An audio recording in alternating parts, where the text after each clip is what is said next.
Okay, let's see how to plot a pie chart. Don't worry about the labels, it's only specific, but the size, you have to make it normalize with the which sum to 1.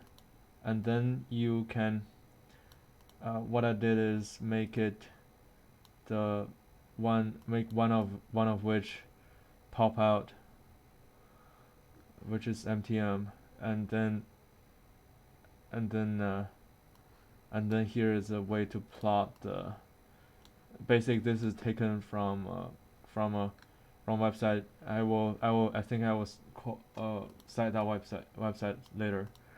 But however, this is how to plot the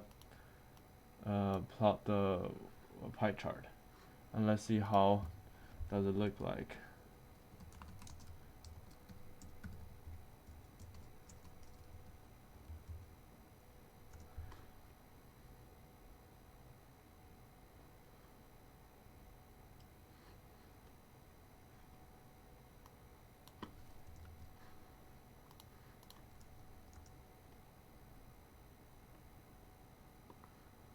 As you can see, I let the one that I want have 0.1, basically maybe like a little bit off the center.